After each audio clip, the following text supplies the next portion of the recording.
Governor తో Telangana DGP Anurag Sharma CP Mahender Reddy సమావేశం ముగిసింది.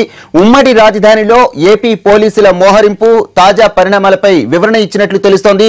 ఈ భేటీ ముగియడంతో కాసేపట్లో ఏపీ డీజీపీ సీఎస్లు కూడా భేటీ కాబోతున్నారు. ఉమ్మడి రాజధానిలో భద్రతపై తమ అభిప్రాయాలను గవర్నర్ కు తెలియజేయనున్నారు. మరిన్ని వివరాలు మా ప్రతినిధి చంద్రశేఖర్ అడిగి తెలుసుకుందాం. చంద్రశేఖర్, చెప్పండి, ఎలాంటి ప్రతిపాదనలతో ఏపీ డీజీపీ అలానే సీఎస్లు గవర్నర్ ను కలవబోతున్నారు? వరప్రసాద్, కొద్దిసేపటి క్రితమే తెలంగాణ డీజీపీ అలాగే హైదరాబాద్ నగర పోలీస్ కమిషనర్ మహేందర్ రెడ్డి గవర్నర్తో కలిసిన సందర్భంగా ఏపీ పోలీసులను తెలంగాణలో మోహరించారు. చంద్రబాబు తన భద్రతకు ఏపీ పోలీసులు వినియోగించుకున్నారు. ఇది ఏమాత్రం కూడా సమర్థనీయమైన అంశం కాదు. మేము పూర్తి భద్రతను, కట్టుదిట్టమైన భద్రతను చంద్రబాబుకు అలాగే ఏపీ ప్రభుత్వ ప్రముఖులకు కల్పిస్తున్నాము. అయితే చంద్రబాబు కానీ ఆయన ప్రభుత్వం కానీ ఏకపక్షంగా ఏపీ పోలీసులను తీసుకొచ్చి తెలంగాణలో మోహరించింది. దీన్ని మేము పూర్తిగా వ్యతిరేకిస్తున్నాం. వాళ్ళకి మా భద్రత ఇష్టం లేకపోతే చెప్పండి, వాళ్ళని పూర్తిగా తొలగించేసి ఏపీ పోలీసులు మాత్రం పెట్టుకోవడానికి అనుమతిస్తామని చెప్తూనే ఇలా ఒక రాష్ట్రంలో ఉమ్మడి రాజధానిగా ఉన్న హైదరాబాద్ లో ఏపీ పోలీసులు ముఖ్యంగా ఏపీ ప్రభుత్వం ఏకపక్షంగా ఈ నిర్ణయాన్ని తీసుకోవడం ఏమాత్రం కూడా హర్షించదగిన పరిణామం కాదు. కాబట్టి గవర్నర్ గా మీరు ఈ విషయం పైన ఆ ప్రభుత్వ పెద్దలను పిలిచి మాట్లాడాలని చెప్పినట్టుగా తెలుస్తోంది. ఆ నేపథ్యంలోనే ఏపీ సీఎస్ ఐవర్ కృష్ణారావుతో పాటు డీజీపీ రామును గవర్నర్ పిలిచినట్టుగా తెలుస్తోంది. అయితే దీని గురించి భిన్నాభిప్రాయాలు వినపడతా ఉన్నాయి. కొద్దిసేపు క్రితం చంద్రబాబు నాయుడు ప్రభుత్వంలోని ప్రముఖులతో పాటు పార్టీలోని ప్రముఖులతో పాటు మంత్రులతోటి సమావేశమైన సందర్భంగా ఈ భద్రతాపరమైన అంశాలు చర్చకు వచ్చినట్టుగా తెలుస్తోంది. ఏపీకి సంబంధించిన ఎవరైతే ఇక్కడ మంత్రులు ఉన్నారో అధికారులు ఉన్నారో వాళ్ళందరికీ సంబంధించిన భద్రతను మనమే చూసుకుందామనే ప్రతిపాదన ఒకటి ఈ సమావేశంలో వచ్చినట్టుగా తెలుస్తోంది. ఆ నేపథ్యంలోనే ఆ ప్రతిపాదన గవర్నర్కు వివరించడానికి సీఎస్ డీజీపీ రాముడు ఇక్కడికి వస్తున్నట్టుగా సమాచారం అందుతా ఉంది. దీని మీద భిన్నాభిప్రాయాలు ఉన్నప్పటికీ మొత్తానికి ఏపీ తెలంగాణ మధ్య గత కొన్ని రోజులుగా జరుగుతున్న ఈ హాట్ వ్యవహారాలు ఈ రోజు తారాస్థాయికి చేరినట్టుగా మనం భావించవచ్చు. ఒక పక్క ఈ ఓటుకు నోటు వ్యవహారంలో ఏసీబీ ఏం చేస్తుంది, ఎలా వ్యవహరిస్తుంది అనేది బయటికి పొక్కక ముందనే ఏపీ ప్రభుత్వం మాత్రం ఘాటుగా స్పందించింది. తెలంగాణ ప్రభుత్వం మా మీద ఎలాంటి రియాక్షన్ అయితే తీసుకుంటుందో మేము కూడా అలాంటి రియాక్షన్కు ప్రతి రియాక్షన్ తీసుకోవాల్సి ఉంటుందంటూ వచ్చేప్పటి క్రితం సీనియర్ మంత్రి యనమల రామకృష్ణ చెప్పడాన్ని బట్టి చూస్తే ఏపీ ప్రభుత్వం కూడా తెలంగాణ ప్రభుత్వం తీసుకునే చర్యలకు ప్రతిస్పందనగా ఏం చేయాలని దాని మీద ఒక అవగాహనకు, ఒక ఆలోచనకు, వ్యూహరచనకు వచ్చినట్టుగా తెలుస్తోంది. ఇప్పుడు గవర్నర్ దగ్గరకు వచ్చే సీఎస్ అలాగే డీజీపీ ఏం చెప్తారు, ఏం చెప్పబోతున్నారు వాళ్ళు అనే దాని మీదనే ఈ వ్యవహారానికి సంబంధించిన పూర్తి వ్యవహారాలు ఆధారపడి ఉండే అవకాశం ఉంది. వీళ్ళు కూడా ఏపీ ప్రభుత్వం కూడా తమ మంత్రులకి, ముఖ్యమంత్రికి అలాగే అధికారులకు సంబంధించిన భద్రతను మేమే చూసుకుంటాం, మా పోలీసులతో ఏర్పాటు చేసుకుంటాం అంటే కనుక గవర్నర్ ఏం చేస్తారు ఈ వ్యవహారంలో అన్నది ఆసక్తికరంగా మారింది. ఇప్పటికే గవర్నర్ పాత్రను టీడీపీ పలు సందర్భాల్లో పలు వేదికల మీద తప్పుపడుతూ వస్తుంది. మళ్ళీ ఇదే విషయాన్ని ఇక్కడికి వచ్చి చెప్పడం వల్ల ఎలాంటి పరిణామాలు రాబోతున్నాయి, గవర్నర్ ఎలా స్పందిస్తారు, రెండు ప్రభుత్వాలు ఒకరి మీద ఒకరు పరస్పరం చేసుకున్న ఆరోపణలు ఏదో ఉన్నాయో వీటి మీద ఎలా ఆయన మధ్యవర్తిత్వం వహిస్తారు, ఎలా వీటిని సానుకూలంగా పరిష్కరిస్తారని కూడా మనం చూడాల్సిందే. మరోవైపు ఏపీ కాంగ్రెస్ నాయకులు కొద్ది నిమిషాల క్రితమే గవర్నర్ నరసింహన్తో భేటీ అయ్యారు. రఘువీరారెడ్డి, కేవీ రామచంద్రరావు, ఆనం రామారెడ్డితో పాటు సీనియర్ నాయకులందరూ కూడా ఇక్కడికి వచ్చారు. వీళ్ళు కూడా ఈ ఓటుకు నోటు వ్యవహారంలో ఎవరైతే నిందితులుగా ఉన్నారో, ఎవరి మీద అయితే ఆరోపణలు వచ్చాయో వీళ్ళందరి మీద చర్యలు తీసుకోవాలి, సిబిఐ విచారణ జరిపించాలని కోరుతా ఉన్నారు. అలాగే ఏడాది కాలంలో జరుగుతా ఉన్నాయి. ఇప్పటివరకు చంద్రబాబు వద్ద జరిగిన మీటింగ్ లో పాల్గొన్న ఏపీ మంత్రి పత్తిపాటి పుల్లారావు సచివాలయంలో మీడియాతో మాట్లాడుతున్నారు. ఆ మీటింగ్ సంబంధించి అలాగే ఆ ప్రభుత్వ వైఖరికి సంబంధించి పుల్లారావు ఎలాంటి వివరాలు వివరిస్తున్నారో ఇప్పుడు చూద్దాం. తెలుగుదేశం ప్రభుత్వాన్ని ఇరకాటంలో పెట్టాలనేటువంటి ప్రయత్నాలు ఇక్కడ ఉన్నటువంటి తెలంగాణ ప్రభుత్వం, జగన్మోహన్ రెడ్డి కలిసి కుట్ర కుతంత్రాలు చేస్తా ఉన్నాయి. ఏసీబీకి నోటీసులు జారీ చేసేటువంటి అధికారం లేదు. Code of conduct, election code అమల్లోకి వచ్చినప్పుడు ఎలక్షన్ ప్రాసెస్ కు సంబంధించినటువంటిది ఎన్నికల కమిషన్ పరిధిలోకి వస్తుంది. ఎటువంటి యాక్షన్ అయినా ఎలక్షన్ కమిషన్ ఇంటర్వ్యూన్ అవ్వాలి. ఎలక్షన్ కమిషన్ పరిధిలోకి వస్తుంది కాబట్టి ఎలక్షన్ కమిషనే జోక్యం చేసుకోవాలి. ఏసీబీ ఉద్యోగస్తులు అవినీతికి ఏర్పాటైనటువంటిది ఏసీబీ. ఇక్కడ ఎలక్షన్ కోడ్ ఆఫ్ కండక్ట్ అమల్లోకి వచ్చినప్పుడు, ఎలక్షన్ కమిషన్ పరిధిలోకి వచ్చినప్పుడు ఎలక్షన్ కమిషన్ మాత్రమే రియాక్ట్ అవ్వాలి. అటువంటిది ఇక్కడ ఏసీబీ చేత నోటీసులు జారీ చేస్తున్నామనేటువంటి ఉదంతాలు మీడియా ద్వారా పంపిస్తా ఉన్నారు. ఏసీబీకి నోటీసులు సర్వ్ చేసేటువంటి అధికారం లేదు. అధికారం లేనటువంటి ఏసీబీ నోటీసులు భయపడాల్సినటువంటి అవసరం అంతకన్నా లేదు. ఎందుకంటే ఆ సంభాషణలో ఉన్నది వారు చెప్పేటువంటి చంద్రబాబు నాయుడు గారి సంభాషణ కాదు. అది ఎక్కడి నుంచి వచ్చింది అంటే ఈ రోజు చెప్పినటువంటి పరిస్థితి ఆ చెప్పేటువంటి వారికి కూడా లేదు.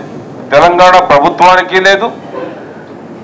తెలంగాణ ముఖ్యమంత్రి కూడా ఎక్కడ కూడా ఈ సంభాషణ ఎక్కడి నుంచి వచ్చింది అనేటువంటిది స్పష్టంగా ఈ నిమిషం వరకు ఎక్కడి నుంచి వచ్చింది చెప్పే పరిస్థితుల్లో ఇక్కడ ఉన్నటువంటి ఏసీబీ చెప్పడం లేదు, ఇక్కడ ఉన్నటువంటి తెలంగాణ ప్రభుత్వము చెప్పడం లేదు.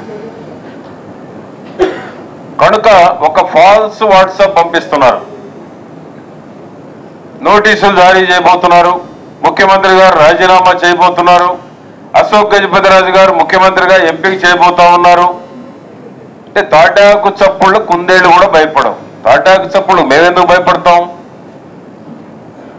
అధికారం లేనటువంటి వారేమో నోటీసులు జారీ చేస్తామంటున్నారు, అధికారం ఉన్నటువంటి వాళ్ళేమో ఎక్కడ స్పందించలేదు. ఎలక్షన్ కమిషన్ సంభాషణలు ఎవరియో ఇంతవరకు ఫ్యాబ్రికేట్ అని చెప్తున్నాం, ఎక్కడి నుంచి వచ్చినాయో చెప్పమంటారో అవి చెప్పడం లేదు. ఫాల్స్ మెసేజ్ మాత్రం వాట్సాప్ లో కొన్ని ఛానల్స్ లో పంపించి రాజీనామా చేస్తున్నారు. రాష్ట్రం అంతా కూడా ఉత్కంఠ ఉద్రిక్త పరిస్థితుల్లో తీసుకొస్తా ఉన్నారు. తప్పుడు కేసులు ఎఫ్ఐఆర్ చేసి నోటీసులు సర్వ్ చేస్తే చంద్రబాబు నాయుడు గారు తెలుగుదేశం ప్రభుత్వం రాజీనామా చేయాల్సినటువంటి ప్రసక్తే లేదు. ఈ రోజు ఆ విషయానికి వస్తే కేసీఆర్ మీద 87 కేసులు ఇప్పటికి నమోదైనాయి.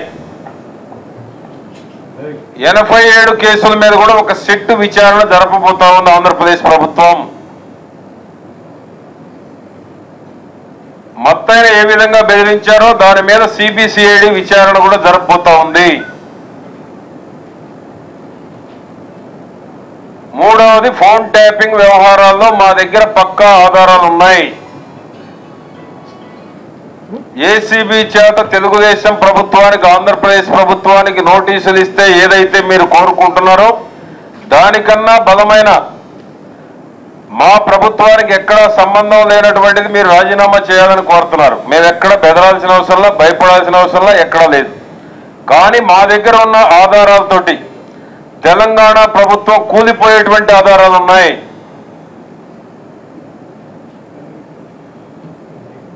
దాంతో కేసీఆర్ రాజీనామా చేయాల్సిన పరిస్థితులు వస్తాయి.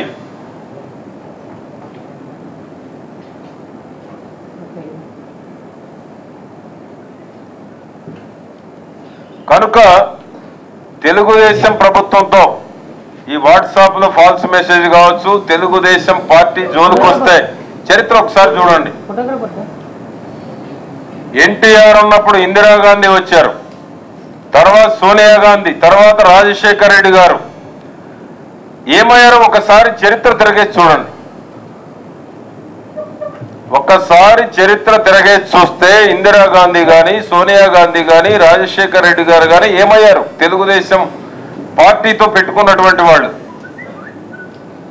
తప్పకుండా తెలుగుదేశం పార్టీతో పెట్టుకుంటే, తెలుగుదేశం ప్రభుత్వంతో ఆటలాడుకుంటే అదే పరిస్థితి ఎదురవుతుంది పెట్టుకునేటువంటి వాళ్ళకి.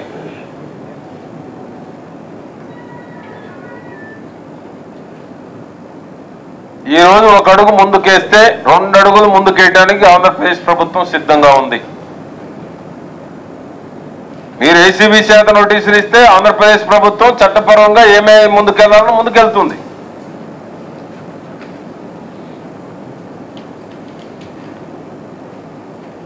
అదేవిధంగా ఈనాడు చూస్తూ ఉన్నాం, పోలీసుల్ని, ఆంధ్రప్రదేశ్ పోలీసుల్ని తీసుకొచ్చుకొని పెట్టుకునే పరిస్థితులు వచ్చినాయి. ఎందుకు వచ్చినాయి? ఇక్కడ ఉన్నటువంటి స్వేచ్ఛని, హక్కుల్ని కాలు రాస్తున్నారు కాబట్టి ఆంధ్రప్రదేశ్ పోలీసులను తీసుకునే పరిస్థితి వచ్చింది. ఉమ్మడి రాష్ట్రంలో ఇద్దరికి అధికారాలు ఉన్నాయి. సెక్షన్ 8 అమలు చేయాలని స్పష్టంగా ఉంది. రీఆర్గనైజేషన్ చట్టంలో స్పష్టంగా పొందుపరిచారు. రీఆర్గనైజేషన్ లో అంతర్భాగం సెక్షన్ 8. సెక్షన్ 8 ఎందుకు పెట్టారు? ఆనాడు యూనియన్ టెరిటరీ, కామన్ క్యాపిటల్ పెట్టాలని ఇవన్నీ డిస్కషన్ జరిగినప్పుడు రీఆర్గనైజేషన్ చట్టంలో ఈ సెక్షన్ 8 ఒక అంతర్భాగంగా చేర్చారు. ఇక్కడ ఉన్నటువంటి ముఖ్యమంత్రి సెక్షన్ 8 కంటి తుడుపు చర్య అంటున్నారు. సెక్షన్ 8 కంటి తుడుపు చర్య అయినప్పుడు రీఆర్గనైజేషన్ కూడా కంటి తుడుపు చర్య. సెక్షన్ 8 విలువ లేనప్పుడు రీఆర్గనైజేషన్ కూడా విలువ లేదు. రీఆర్గనైజేషన్ విలువ లేనప్పుడు 52% పవర్ తెలంగాణకి, 48% ఆంధ్రప్రదేశ్ కి ఏ విధంగా మీరు వినియోగించుకుంటున్నారు? షెడ్యూల్ 9, 10 అని ఏ విధంగా రీఆర్గనైజేషన్ లో పొందుపరిచిన దాని ప్రకారం మీరు అడుగుతున్నారు రైట్ గా, హక్కులాగా? అవన్నీ హక్కు ఉన్నప్పుడు సెక్షన్ 8కి ఎందుకు ఉండదు? రీఆర్గనైజేషన్ లో ఒక అంతర్భాగం సెక్షన్ 8. సెక్షన్ 8ని అమలు చేయమంటున్నాం. సెక్షన్ 8ని అమలు చేసి ఇక్కడ ఉన్నటువంటి స్వేచ్ఛను కానీ, హక్కును కానీ, ఆస్తులను కానీ కాపాడమంటున్నాం. గవర్నర్కి అధికారాలు ఉన్నాయి. ఆ అధికారాలు లేకుండా తెలంగాణ ప్రభుత్వమే ఇక్కడ అధికారం చలాయించాలి అనుకున్నప్పుడు ఇద్దరికీ అధికారం ఉంది. అందుకనే ఎవరు పోలీసులు వారు తెచ్చుకునేటువంటి పరిస్థితులు ఉత్పన్నమవుతూ ఉన్నాయి. కనుక ఇవన్నీ స్పాంటేనియస్ రియాక్షన్ సెక్షన్ 8ని ఇంప్లిమెంట్ చేయాలి. ఆంధ్రప్రదేశ్ లో జరుగుతున్నటువంటి అభివృద్ధిని అడ్డుకోవడంలో కూడా ఒక కుట్ర ఇది.